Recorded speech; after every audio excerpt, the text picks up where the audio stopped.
আসসালামু আলাইকুম। আজকে আমি রান্না করব পুকুরের তেলাপিয়া মাছ। তো প্রথমে মাছগুলোকে আমি ভালো করে ধুয়ে পরিষ্কার করে নিয়েছি। এখানে নিয়ে নিয়েছি ভটভটি আর আলু। তো মাছগুলো হলুদ মরিচ স্বাদমতো লবণ দিয়ে মেখে ভালো করে ভেজে নিচ্ছি। তো এখানে এগুলো কুটে ধোয়া শেষ। তো এখন আমি একে একে মাছগুলো উল্টে দিচ্ছি। তো যাই হোক, আমি আরেকটা কড়াইতে দিয়ে দিলাম পেঁয়াজ রসুন আদা জিরা সবকিছু বেটে একসাথে তেলের সাথে ভেজে নিচ্ছি। মাছগুলো ভাজা কমপ্লিট হয়ে গেছে।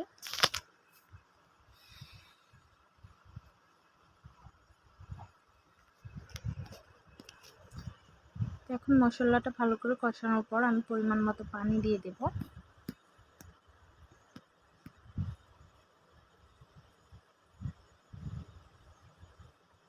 এখানে দিয়ে দিলাম পরিমাণ মতো হলুদ মরিচ স্বাদ মতো লবণ দিয়ে ভালো করে কষিয়ে নিচ্ছি।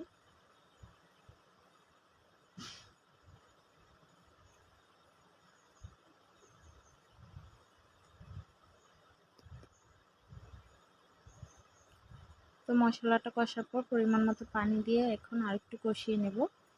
তারপর ধুয়ে রাখা বরবটি আর আলু দিয়ে আরেকটু কষিয়ে নেব।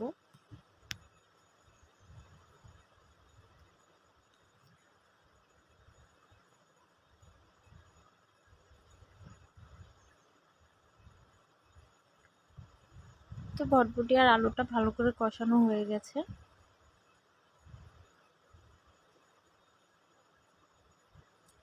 এখন আমি পরিমাণ মতো ঝোল দিয়ে দেব আর সাথে মাছগুলো ঢেলে দিয়ে দেব।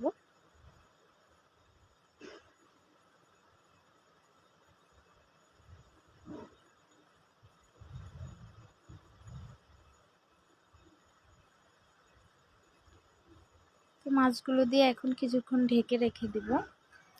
আমরা কিনে যে মাছগুলো খাই তার চেয়ে বেশি ভালো লাগে নিজেদের পুকুরের মাছগুলো। এগুলো একদম তাজা তাজা মাছ ধরে যদি রান্না করা যায় খুবই ভালো লাগে। আমার কাছে তো না ভেজে রান্না করলে আরো বেশি ভালো লাগে।